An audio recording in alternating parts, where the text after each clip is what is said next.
मुख्यमंत्री के साथ बिहार को बीमार अब और नहीं करना है। शराबबंदी के नाम पे सिर्फ कागज पे ही शराबबंदी आपको, माई समीकरण है नहीं। यहाँ से आफ्ताब आलम नाम के एक महागठबंधन से उम्मीदवार थे जिनको माई समीकरण का कितना भला मिला हमारे यादव भाई से। इनकी बात हम विवरण में किताबों में बोलेंगे तो अच्छा ज़्यादा लगेगा, क्योंकि बहुत दिन तक मुख्यमंत्री माननीय नीतीश कुमार जी ने बिहार को ठगा है। अब जनता ठगाने वाली नहीं है और नई ऊर्जा नई सोच के साथ प्रशांत किशोर जी के साथ जुड़ेंगे और जुड़ रहे हैं लोग। इसका महारैली कहिए और बिहार बदलाव का सबसे बड़ा बिहार बदलाव रैली के लिए हम लोग गांधी मैदान में उपस्थित होंगे ज़्यादा से ज़्यादा संख्या में। हमारे सूत्रधार प्रशांत किशोर जी ने इस पर टिप्पणी किया है और हम लोग उसको सोशल मीडिया पे भी चला रहे हैं। उसमें सीधी बात है, हमारे गार्जियन हमारे पूर्वजों का ये अपमान है और जिस चीज़ में हमारे पूर्वजों का अपमान हो वो चीज़ तो हमें करना ही नहीं चाहिए। सबसे पहली बात, बफ बिल हो या कोई सा भी बिल हो, ये लोकतंत्र देश है। लोकतंत्र देश में हर जातियों को एकदम बराबर का अधिकार है। ये हमारे भीमराव अंबेडकर और जिससे पहले हमारे जितने भी गार्जियन थे वो सारे गार्जियन ने इस चीज़ को कह के हम लोगों को सब लोगों को एक जगह रखा है।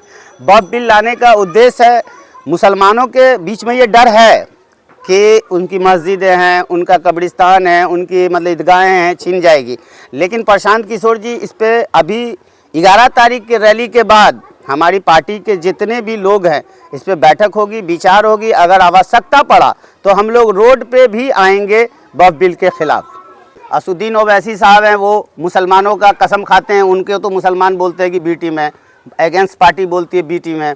अब प्रशांत किशोर जी अगर बी टीम है तो इतना संसाधन, इतनी व्यवस्था, इतना लोगों को जॉब नौकरी नहीं देते वो। पर जी हमारे जो सूत्रधार हैं उन्होंने कहा है कि बफ बिल के खिलाफ हम हैं। खिलाफ इस तरह से है, ना तो हम अभी आंदोलन कर पा रहे हैं ना हम रोड पे आ रहे हैं, लेकिन हम खिलाफ हैं। खिलाफ इसलिए कि हमारे पूर्वजों के कहीं ना कहीं मान पे ठेस पहुंचा है, उनके खिलाफ ये बिल है। और हमारी, आपको पहले भी कहा हूँ, हमारे साथी हैं पीछे, क्योंकि सबसे बड़े दोषी हमारे लिए नीतीश कुमार जी हैं। आज बफ बिल का अगर बोर्ड पे ये पास हो रहा है कानून, तो इसमें मुख्यमंत्री सबसे बड़े दोषी हैं। उसका कारण ये है कि इनके पास 12 सांसद है। अगर ये बीजेपी को वोट ना करें तो ये कानून नहीं हो सकता और ये नई कानून बन सकता।